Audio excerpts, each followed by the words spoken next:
हरे कृष्णा। अक्षय तृतीया का अर्थ है अक्षय, यानी कभी क्षय ना होने वाला। यह दिन शाश्वत पुण्य, समृद्धि और नई शुरुआत के लिए शुभ माना जाता है। इस दिन भगवान परशुराम का जन्म, युधिष्ठिर को अक्षय पात्र की प्राप्ति, सुदामा का श्री कृष्ण से मिलन और जैन तीर्थकर ऋषभ देव के व्रत का समापन जैसी पौराणिक घटनाएं जुड़ी हुई है। सुदामा और श्री कृष्ण का मिलन भी इसी दिन हुआ था। निर्धन सुदामा अपने मित्र श्री कृष्ण से मिलने द्वारका पहुंचे और संकोचवश चावल की पोटली दी। श्री कृष्ण ने प्रसन्न होकर बिना मांगे ही उनकी दरिद्रता दूर की थी और उनकी झोपड़ी को महल में बदल दिया था। अक्षय पात्र की कहानी। वनवास के दौरान युधिष्ठिर को भगवान श्री कृष्ण ने अक्षय तृतीया के दिन ही अक्षय पात्र दिया था, जिससे कभी भी भोजन समाप्त नहीं होता था और वे सभी भूखों को भोजन करा सकते थे। इसी दिन भगवान परशुराम का प्राकट्य भी हुआ था। यह दिन भगवान विष्णु के छठे अवतार परशुराम जी के जन्म का भी दिन माना जाता है और इसी दिन भगवान कुबेर ने माता लक्ष्मी और विष्णु की पूजा कर धन के देवता का पद भी प्राप्त किया था।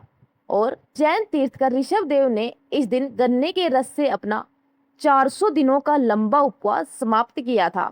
अक्षय तृतीया पर सोना चांदी की खरीदारी और दान पुण्य को बहुत सौभाग्यशाली माना जाता है।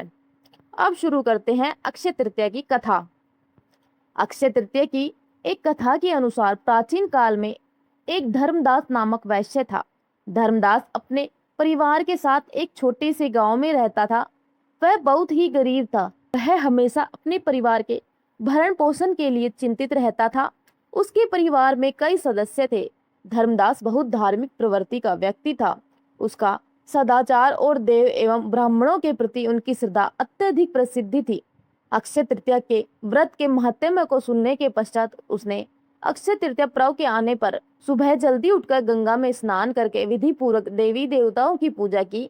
व्रत के दिन सामर्थ्य के अनुसार जल से भरे घड़े, पंखे, जौ, सत्तू, चावल, नमक, गेहूं, गुड़, घी और दही, सोना तथा वस्त्र आदि वस्तुएं भगवान के चरणों में रखकर ब्राह्मणों को अर्पित। यह सब दान देखकर धर्मदास के परिवार वाले तथा उनकी पत्नी ने उसे रोकने की कोशिश की। उन्होंने कहा कि अगर धर्मदास इतना सब कुछ दान में दे देगा तो उसके परिवार का पालन पोषण कैसे होगा। फिर भी धर्मदास अपने दान और पुण्य कर्म से विचलित नहीं हुआ और उसने ब्राह्मणों को कई प्रकार का दान दिया। उसके जीवन में जब भी अक्षय तृतीया का पावन पर्व आया, प्रत्येक बार धर्मदास ने विधि से इस दिन पूजा एवं दान आदि का कर्म किया। अनेक रोगों से ग्रस्त तथा वृद्ध होने के उपरांत भी उसने उपवास करके धर्म कर्म और दान पुण्य किया। यही वैसे दूसरे अगले जन्म में कुशावती का राजा बना। मान्यता है कि अक्षय तृतीया के दिन किए गए दान एवं पुण्य के कारण वह अपने अगले जन्म में बहुत धनी एवं प्रतापी राजा बना। वह इतना धनी और प्रतापी राजा था कि त्रिदेव तक उसके दरबार में अक्षय तृतीया के दिन ब्राह्मण का वेश धारण करके उसके महायज्ञ में शामिल होते थे। अपनी श्रद्धा और भक्ति का उसे कभी घमंड नहीं हुआ। वह प्रतापी राजा महान एवं वैभवशाली होने के बावजूद भी धर्म मार्ग से कभी विचलित नहीं हुआ। माना जाता है कि यही राजा आगे के जन्मों में भारत के प्रसिद्ध सम्राट चंद्रगुप्त के रूप में पैदा हुए थे। जैसे भगवान ने धर्मदास पर अपनी कृपा की, वैसे ही जो भी व्यक्ति इस अक्षय तृतीया की कथा का महत्व सुनता है और विधि विधान से पूजा एवं दान आदि करता है, उसे अक्षय पुण्य एवं यश की प्राप्ति होती है।